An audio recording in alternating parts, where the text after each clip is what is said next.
अगले प्रश्न की शुरुआत करते हैं दोस्तों। प्रश्न नंबर 7वां है, मजदूरी का भुगतान किया जाता है। देखिए, जैसे आपके यहाँ मान लीजिए आप कोई घर बनवाते हैं, तो घर बनवाने के दौरान क्या होता है कि ठेकेदार जो होता है, या तो ये ठेकेदार है या तो ये रोज़ पैसा लेगा, या फिर मान लीजिए कि साप्ताहिक लेगा या मंथली लेगा। लेकिन ज़्यादातर हम देखते हैं कि ये रोज़, त्रैमासिक या सालाना नहीं होता, हमारे यहाँ मंथली चलता है ना।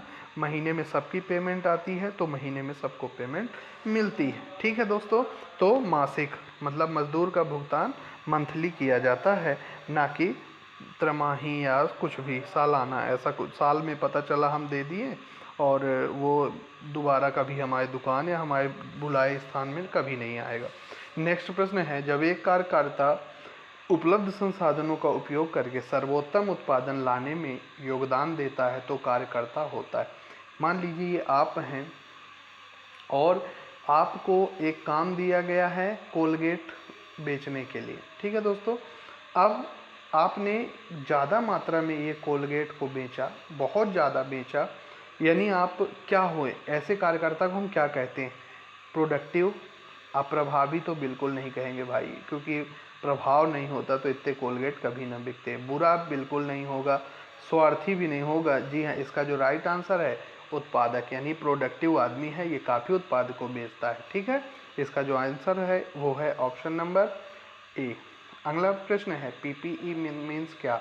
पीपीई का मतलब क्या होता है? अब पीपीई समझिए क्या होता है। आपने कोरोना काल में डॉक्टर को देखे होंगे कि वो अपने पूरे शरीर में पूरी तरह से एक सुरक्षा कपड़ा पहने रहते थे। ठीक है, या कोई इलेक्ट्रीशियन होता है वो भी अपने शरीर में एक कपड़ा पहने रहता है जिसमें वो स्क्रू ड्राइवर, प्लास, पेचकस सारी चीज़ें अपने रख लेता है, ऊंचाई में जाके काम करता है।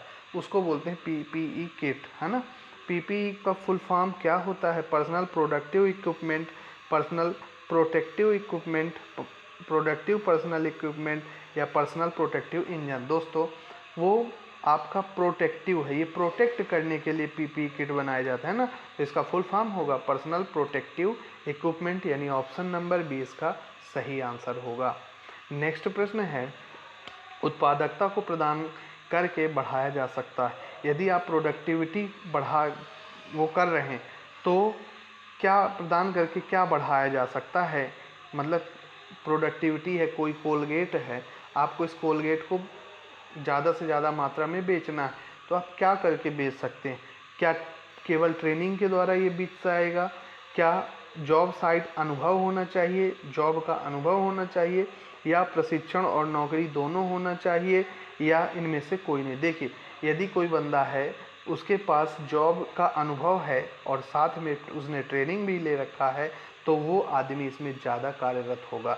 तो जो हाँ, इसका जो राइट आंसर है option number C correct answer होगा। ठीक है, मतलब बिना आप ये दोनों यदि चीज़ें हैं, या आपके पास ट्रेनिंग का भी अनुभव है और अनुभव तो है ही नहीं किसी कंपनी में जॉब करने का, तो आप बहुत अच्छा कर सकते हैं। ठीक है, इसीलिए ज़्यादातर स्टार्टिंग में अप्रेंटिस मतलब 1 साल की ट्रेनिंग कराई जाती है, फिर उसके बाद एक्सपीरियंस उसके अंतर्गत धीरे धीरे आता रहता है। नेक्स्ट प्रश्न है, ओपन एंडेड प्रश्न वे होते हैं जिनका उत्तर सरल या हाँ में दिया जाता है। क्या ओपन एंडेड प्रश्न हाँ या ना में दिया जाता है?